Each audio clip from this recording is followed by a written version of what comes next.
Super Semar, kontroversi SP 11 Maret yang berujung pemakzulan Presiden Soekarno.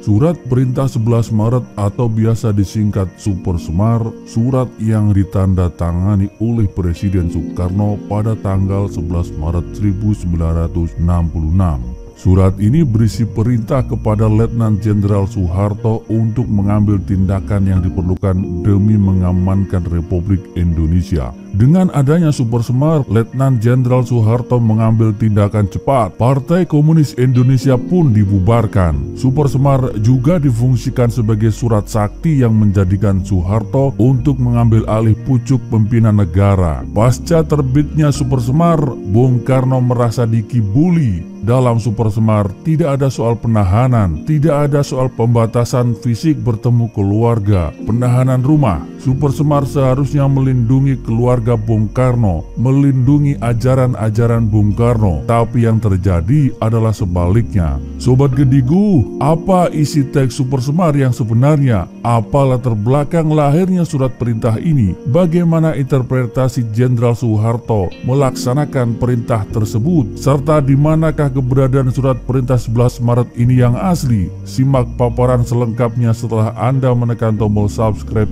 dan tanda lonceng di bawah ini.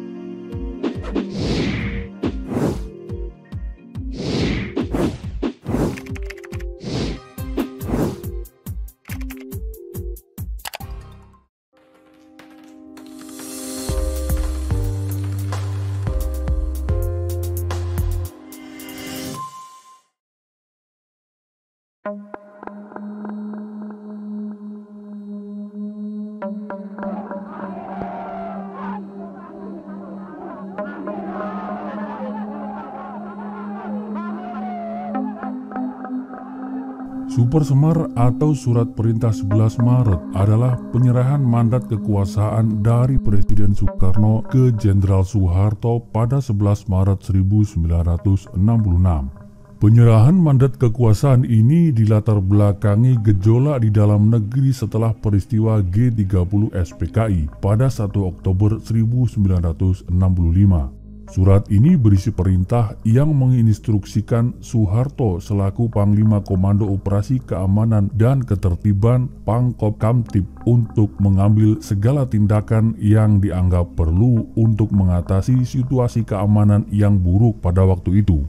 Tentara menuding Partai Komunis Indonesia sebagai dalang di balik pembunuhan 7 jenderal. Tudingan ini memicu amarah dari para pemuda anti-komunis. Para pemuda anti-komunis menguasai jalan-jalan, membakar markas besar PKI di Jakarta pada 8 Oktober. Pada akhir Oktober 1965, para mahasiswa membentuk Kesatuan Aksi Mahasiswa Indonesia KAMI dengan dukungan dan perlindungan tentara. Ada juga KAPPI, Kesatuan Aksi Pemuda Pelajar Indonesia, dan kesatuan-kesatuan aksi lainnya, KABI, KASI, KAMI, dan KAGI. Semuanya tergabung dalam Front Pancasila. Demokrasi Indonesia periode demokrasi terpimpin 1959 sampai dengan 1965 selain memprotes G30 SPKI juga memprotes sikap dari Presiden Soekarno yang nyaris tidak bersikap apa-apa. Rakyat dan mahasiswa juga memprotes buruknya perekonomian di bawah Soekarno kala itu, hingga inflasi mencapai 600% lebih. Gelombang protes dan demonstrasi terus berkembang, aksi unjuk rasa pun semakin kencang. Pada 12 Januari 1966, Front Pancasila berunjuk rasa di halaman gedung DPR GR.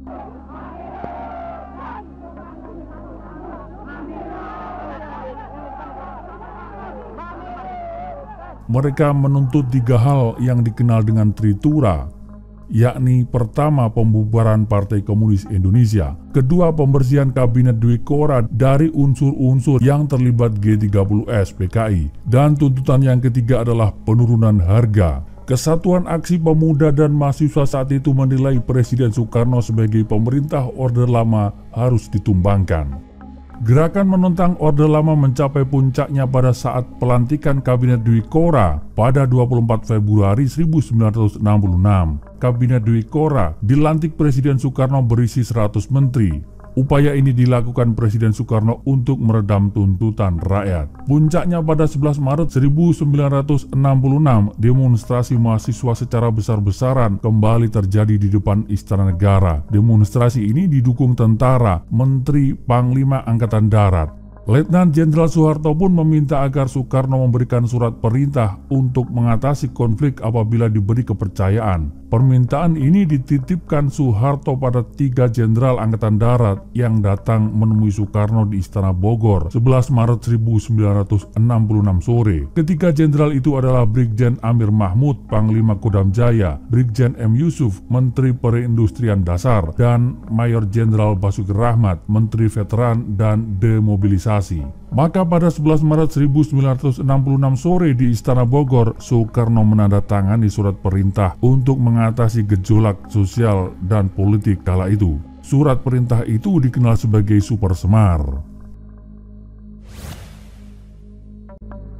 Hanya sehari setelah menerima surat perintah 11 Maret 1966, menurut Alwi Shahab, Pak Harto menahan dan memenjarakan sejumlah menteri Kabinet Dwi Kora yang dipimpin Presiden Soekarno. Di antara mereka adalah Wakil Perdana Menteri Menlu Dr. Subandrio dan Ketua MPRS Khairul Saleh. Penahanan para pejabat tinggi negara ini diumumkan Jenderal Soeharto sebagai pengemban Super Semar hampir bersamaan dengan dibubarkannya PKI beserta ormas-ormas yang berafiliasi. Di antara menteri-menteri yang langsung dipenjarakan adalah Insinyur Surahman, Sekjen Partai Nasional Indonesia, Menteri Penerangan Maijen Ahmadi, Ui Cotat, Sarjana Hukum, dan Imam Syafi'i yang baru diangkat Bung Karno sebagai Menteri Keamanan Nasional. Penanganan para menteri ini menghebohkan karena diumumkan secara luas melalui saluran TVRI dan RRI. Apalagi Subandrio merupakan orang nomor 2 di Indonesia dan menjadi kepercayaan Presiden Soekarno. Subandrio kala itu menjadi sasaran demo anti-komunis, sementara Khairul Saleh adalah tokoh yang sebelumnya merupakan tokoh murba, musuh utama PKI.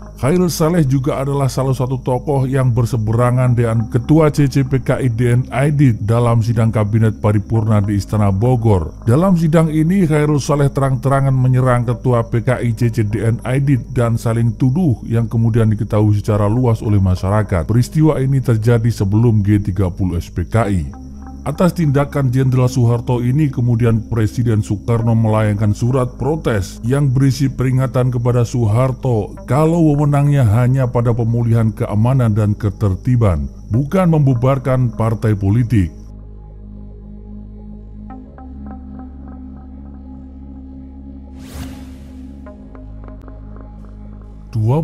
Maret 1966 dilakukan perombakan terhadap Kabinet Dwi Kora. Presiden tidak setuju kabinet itu dirombak. Banyak wajah baru yang dianggap kurang dekat dengan Presiden Soekarno. Tapi 3 hari kemudian kabinet itu pun tetap dilantik. 21 Juni 1966, Jenderal TNI AH Nasution terpilih sebagai Ketua MPRS dalam sidang MPRS. Sidang tersebut berlangsung sampai dengan 6 Juli 1966. 22 Juni 1966, Presiden Soekarno membacakan pidato Nawaksara di depan sidang umum 4 MPRS.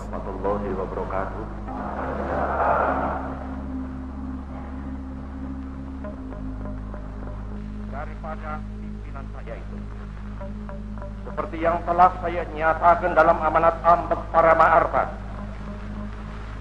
dan saudara-saudara telah membenarkan amanat itu, terbukti dengan ketetapan MPRS nomor 4963 yang menjadikan Resupim dan Ambek Parama Arfa masing-masing sebagai pedoman pelaksanaan garis-garis besar haluan negara dan sebagai landasan kerja dalam melaksanakan konsepsi pembangunan seperti terkandung dalam ketetapan MPRS nomor 1 dan 2 tahun 1960.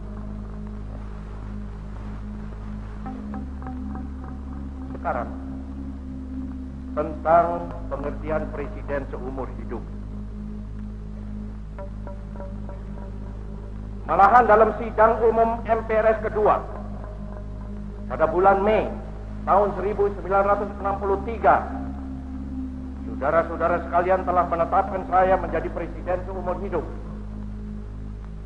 Dan pada waktu itu pun saya telah menjawab keputusan saudara-saudara itu dengan kata-kata, alangkah baiknya jikalau nanti MPR, bukan sekadar MPRS, jikalau nanti MPR, yaitu MPR hasil pemilihan umum, masih meninjau soal ini kembali. Dan sekarang ini pun saya masih tetap berpendapat demikian. Sekarang tentang wewenang MPR dan MPRS. Tidak lain harapan saya ialah hendaknya MPRS dalam rangka pemurnian pelaksanaan Undang-Undang Dasar 45 itu menyadari apa tugas dan fungsinya, juga dalam hubungan persamaan dan perbedaannya dengan MPR hasil pemilihan umum nanti. Wewenang MPR selaku pelaksanaan kedaulatan rakyat adalah menetapkan Undang-Undang Dasar dan garis-garis besar daripada haluan negara, itu pasal 3 Undang-Undang Dasar, serta memilih presiden dan wakil presiden, pasal 6 Undang-Undang Dasar ayat 2. Undang-undang dasar serta garis-garis besar haluan negara telah kita tentukan bersama, yaitu Undang-Undang Dasar Proklamasi 45 dan Manipol Usdek. Sekarang hal kedudukan presiden dan wakil presiden. Undang-Undang Dasar 45 itu menyebut pemilihan jabatan presiden dan wakil presiden, masa jabatannya, serta isi sumpahnya dalam satu nafas yang tegas bertujuan agar terjamin kesatuan pandangan, kesatuan pendapat, kesatuan pikiran, kesatuan tindak antara presiden dan wakil presiden yang membantu presiden, yaitu pasal 4 ayat 2 Undang-Undang Dasar. Dalam pada itu presiden memegang dan menjalankan tugas, wewenang dan kekuasaan negara serta pemerintahan. Saya ulangi, dalam pada itu presiden memegang dan menjalankan tugas, wewenang dan kekuasaan negara serta pemerintahan. Pasal 4, pasal 5, pasal 10, 14, pasal 12, 13, 14, 15, 16, 17 alat ayat 2. Saya kepada MPR,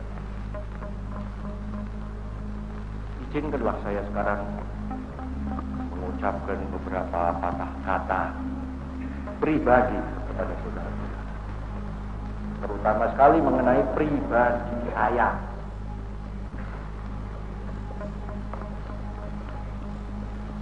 Lebih dulu tentang hal laporan progres.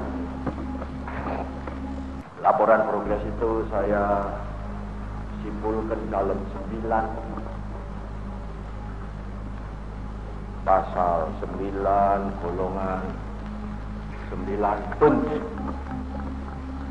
Maka oleh karena itu saya ingin memberi judul kepada amanat saya tadi. Panca adalah 5. Nah, ini 9 pokok ini saya namakan apa? 9 di dalam bahasa Sanskrit adalah nawa. Eka, Dwi, Tri, Catur, Panca, 6 Syam, 7 Sapta, 8 Hasta, 9 Nawa, 10 Dasa. Jadi saya mau beri nama pertama dengan perkataan Nawa. Nawa apa? Ya karena saya tulis, saya mau beri nama aksara. Terus Nawa aksara, atau disingkatkan Nawa aksara. Dan pimpinan MPRS melalui keputusannya nomor 5/MPRS/1966 tertanggal 5 Juli 1996 meminta Presiden Soekarno untuk melengkapi pidato tersebut. 6 Juli 1966 sidang MPRS ditutup dan mengeluarkan 24 ketetapan, sebuah keputusan, dan 1 resolusi. Salah satu di antaranya berisi TAP MPRS nomor 9/MPRS/1966 yang menegaskan kelanjutan dan perluasan penggunaan Supersmart. 17 Agustus 1966, Presiden Soekarno melakukan pidato dalam rangka memperingati Hari Proklamasi yang dikenal dengan pidato Jas Merah. Jangan sekali-kali melupakan sejarah.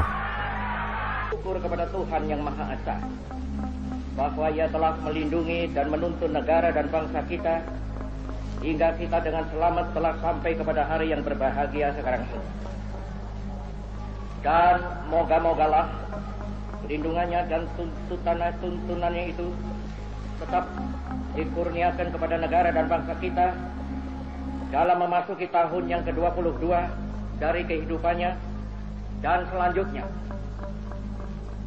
Perlindungan dan tuntutan Tuhan itu sangat kita perlukan dan sangat kita mohonkan, sebab tiada sesuatu berjalan selamat tanpa ridhonya Tuhan Yang Maha Kuasa. Dan masa depan yang akan kita masuki sudahlah menampakkan gejala-gejala yang menunjukkan akan datangnya masa yang lebih berat.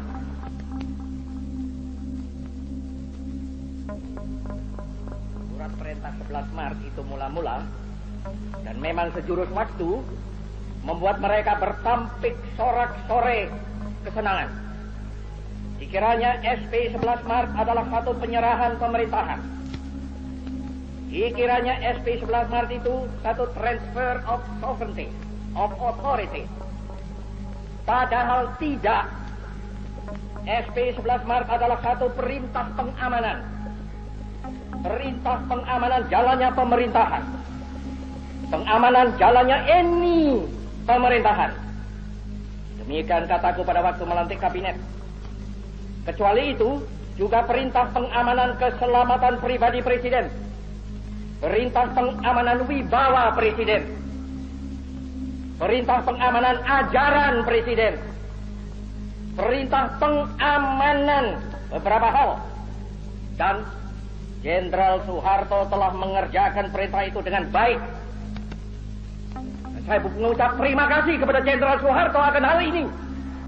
Pidato Jas Merah tersebut mencerminkan sikap Presiden Soekarno sebagai mandataris MPR yang tidak bersedia terhadap aturan yang ditetapkan MPRS. Dalam pidatonya ini, Soekarno menegaskan bahwa Supersmart bukanlah transfer of sovereignty ataupun transfer of authority. Sama sekali bukan pengalihan kekuasaan. Dalam pidatonya itu, Soekarno mengecam pihak-pihak yang mengkhianatinya. Jangan jegal perintah saya, jangan saya dikentuti, pekik Presiden Soekarno dalam pidato itu.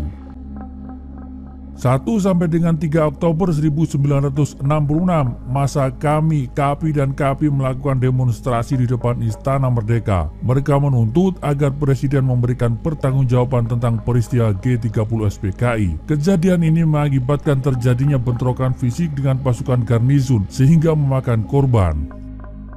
22 Oktober 1966, pimpinan MPRS mengeluarkan nota yang meminta kepada Presiden Soekarno untuk melengkapi laporan pertanggungjawaban sesuai keputusan MPRS nomor 5 MPRS 1966. 30 November 1966, KAPI kembali melakukan demonstrasi ke gedung DPR dengan tuntutan yang sama seperti demonstrasi sebelumnya. Berlanjut pada tanggal 9 sampai dengan 12 Desember 1966, gelombang mahasiswa mendesak agar Presiden Soekarno diadili. Pada tanggal 20 Desember 1966, kami, KAPI, Kawi Kasih Kamijaya Kagijaya, serta Laskar Ampera Arif Rahman Hakim menyampaikan fakta politik kepada Mahkamah Agung mengenai keterlibatan Presiden Soekarno dalam G30 SPKI. 21 Desember 1966, ABRI mengeluarkan pernyataan keprihatinan. ABRI akan mengambil tindakan tegas terhadap siapapun, pihak manapun, golongan manapun yang akan menyelewengkan Pancasila dan Undang-Undang 1945 seperti yang pernah dilakukan PKI Pemberontakan Madiun, Gestapo PKI, DITII, Masyumi, PRRI Permesta, serta siapapun yang tidak mau melaksanakan keputusan Sidang Umum 4 MPRS. 31 Desember 1966, pimpinan MPRS mengadakan musyawarah yang membahas situasi pada saat itu, khususnya menyangkut pelaksanaan keputusan MPRS nomor 5 MPRS 1966 di atas. 6 Januari 1967, pimpinan MPRS mengeluarkan surat A915 MPRS 1967 ditujukan kepada Jenderal TNI Soeharto sebagai pengemban ketetapan MPRS 9 Panglima Operasi Pemulihan Keamanan dan Ketertiban. Surat itu menegaskan seputar permintaan bahan-bahan yuridis hasil penyidikan yang berisi bahwa setelah berlangsungnya sidang-sidang Mahmilhub telah timbul berbagai suara dan pendapat dalam masyarakat yang berkisar pada dua pokok, yaitu tuntutan penyidikan hukum untuk menjelaskan atau menjernihkan terhadap peranan Presiden dalam hubungannya dengan peristiwa kontrarevolusi G30 SPKI, serta tuntutan dilaksanakannya keputusan MPRS nomor 5 MPRS 1966.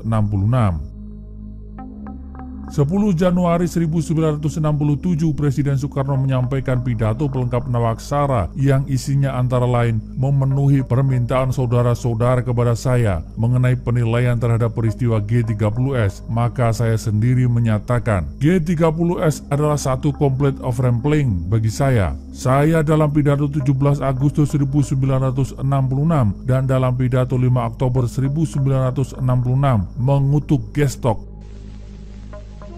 Terang, Gestok kita kutuk.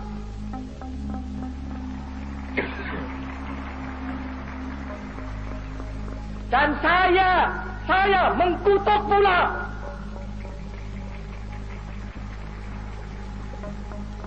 Dan seperti sudah kukatakan berulang kali dengan jelas dan tandas, yang bersalah harus dihukum.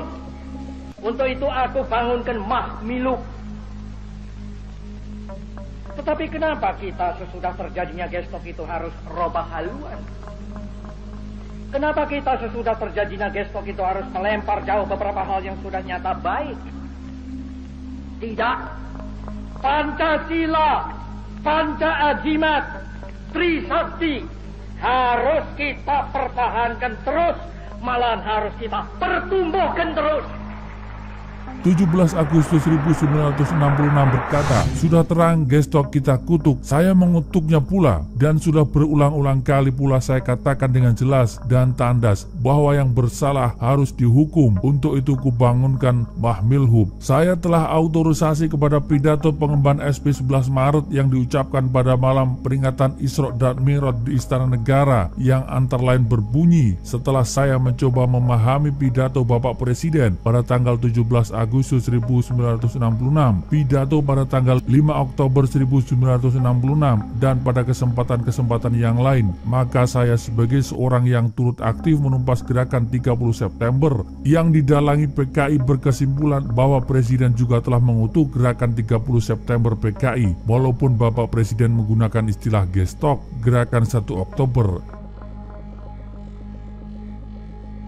10 Januari 1967, pimpinan MPRS mengeluarkan catatan sementara tentang pelengkap pidato Nawaksara yang diumumkan tanggal 10 Januari 1967.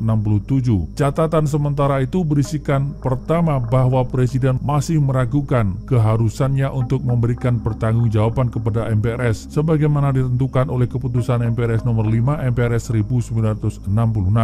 Perlengkapan Nawaksara ini bisa mengesankan seolah-olah dibuat dengan konsultasi Presidium Kabinet Ampera dan para Panglima Angkatan Bersenjata.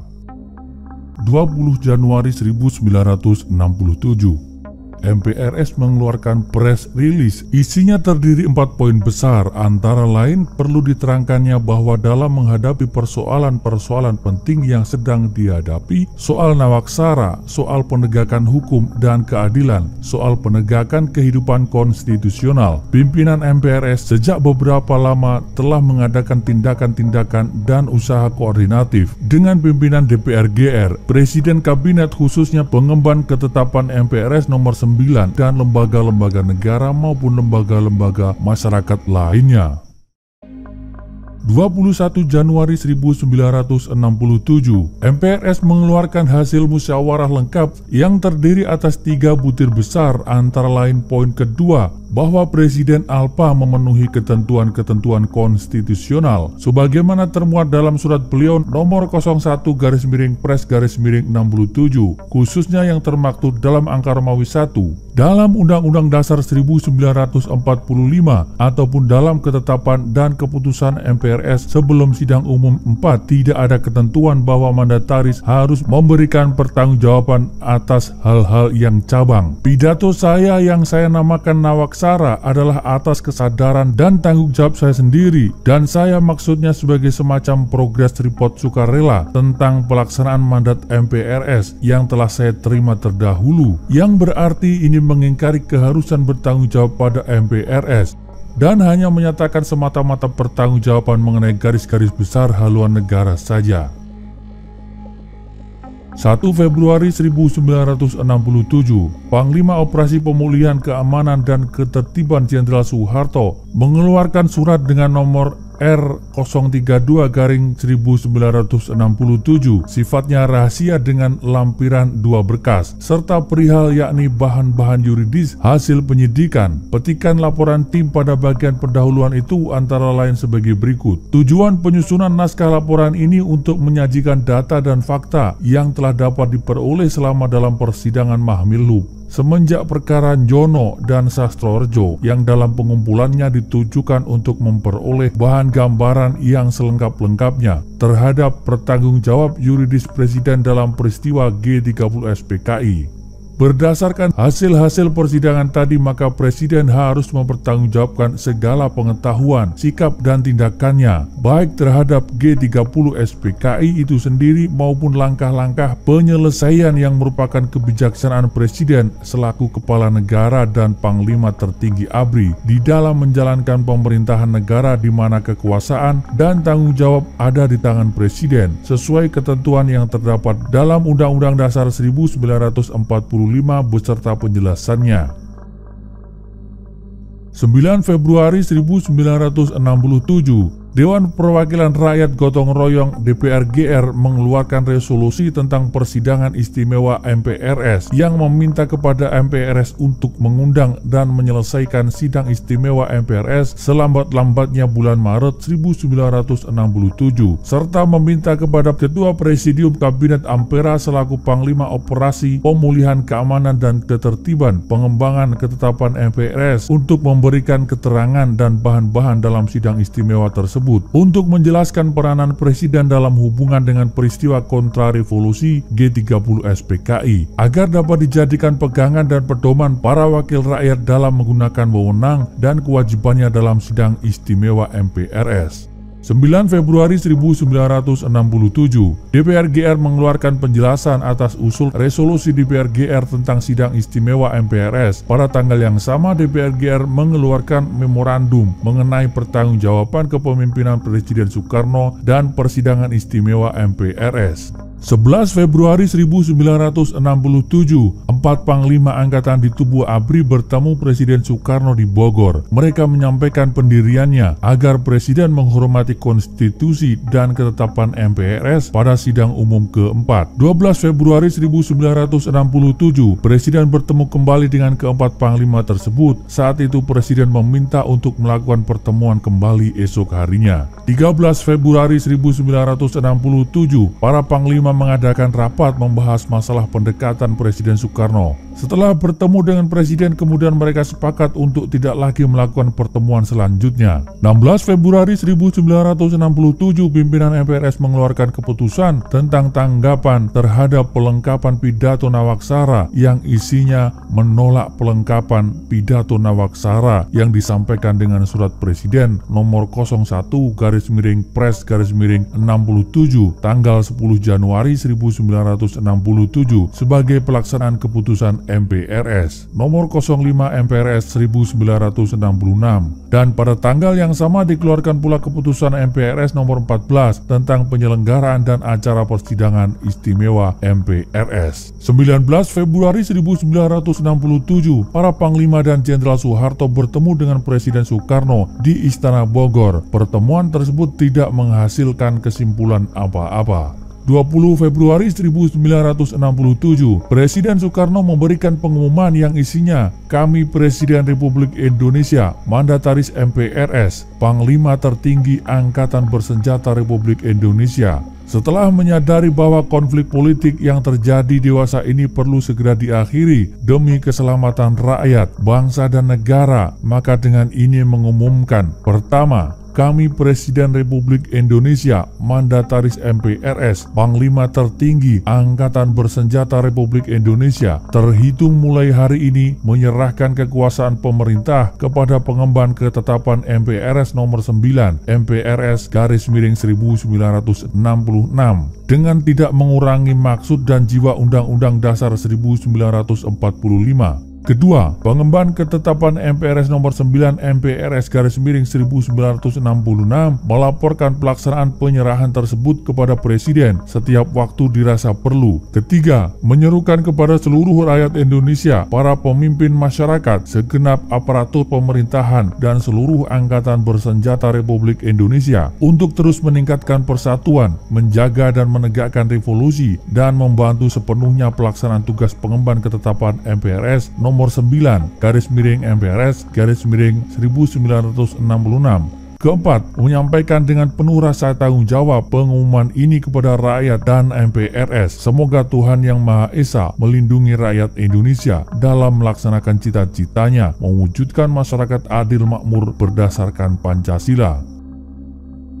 23 Februari 1967, Jenderal Soeharto pengemban ketetapan MPRS nomor 9 1966 melakukan pidato melalui Radio Republik Indonesia, berisi antara lain memberi penegasan soal penyerahan kekuasaan oleh Presiden Soekarno kepada dirinya. Pada tanggal yang sama 23 Februari 1967, DPR GR mengeluarkan resolusi nomor 724 tentang pemilihan pejabat Presiden Republik Indonesia beserta penjelasan terhadap resolusi tersebut. 24 Februari 1967, Angkatan Bersenjata Republik Indonesia membuat pernyataan yang isinya mengenai penyerahan kekuasaan pemerintah dan menegaskan bahwa Angkatan Bersenjata akan mengamankan terselenggaranya sidang istimewa MPRS, serta ditegaskan bahwa ABRI akan mengambil tindakan tegas terhadap siapapun dan golongan manapun yang tidak menaati pelaksanaan kekuasaan pemerintah. Setelah berlakunya pengumuman Presiden tanggal 20 Februari 1967.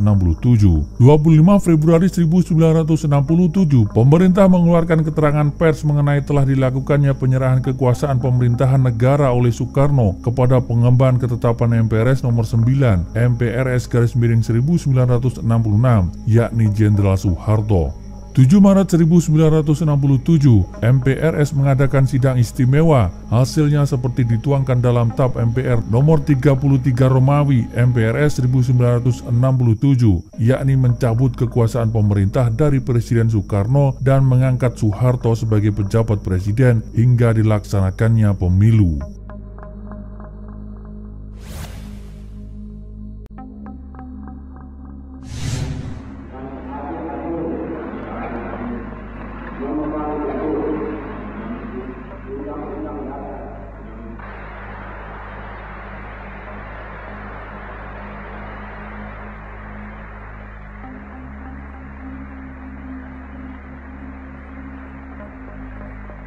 26 Maret 1968, Jenderal Soeharto dilantik menjadi presiden secara penuh, sementara sang proklamator menjalani tahanan politik. Dan Super Semar, surat sakti yang memantik peristiwa penting ini, masih menjadi kontroversi hingga kini. Super Semar tidak hanya ada satu versi, setidaknya ada 4 versi Super Semar yang disimpan oleh pihak Arsip Nasional Republik Indonesia. Keempat versi itu berasal dari 3 instansi, yakni satu versi dari Pusat Penerangan Puspen TNI AD, satu versi dari Akademi Kebangsaan, dan 2 versi dari Sekretariat Negara. Dari keempat versi yang ada, nyatanya tidak ada yang benar-benar asli. Super Semar versi TNI AD sudah dibuat dengan teknologi mesin komputer, padahal tahun 1966 belum digunakan mesin komputer untuk mengetik, masih menggunakan mesin ketik manual.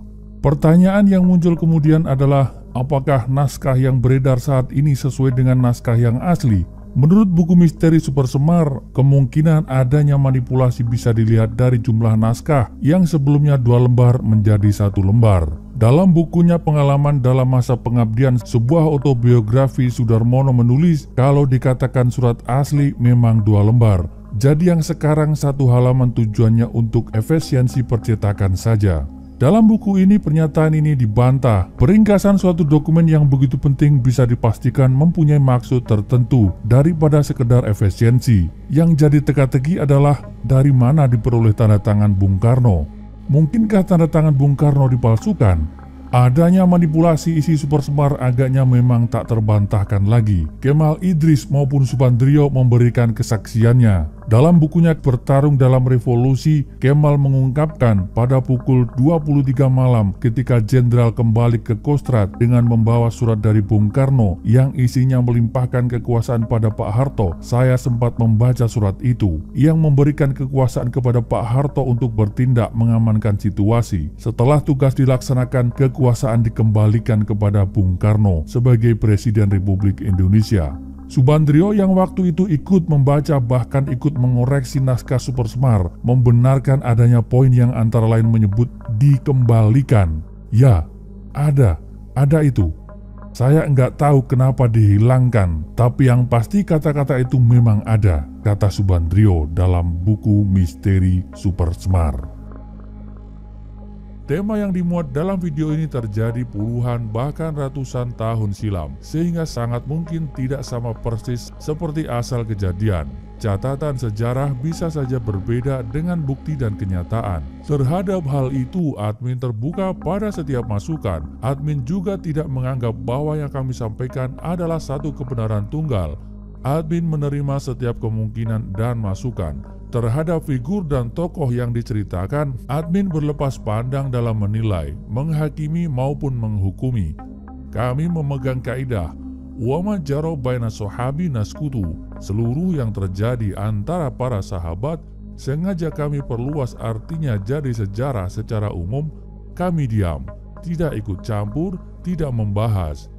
Di mata admin, masa lampau dan seluruh dinamika di dalamnya adalah hikmah. Terima kasih. Salam hangat. Assalamualaikum warahmatullahi wabarakatuh.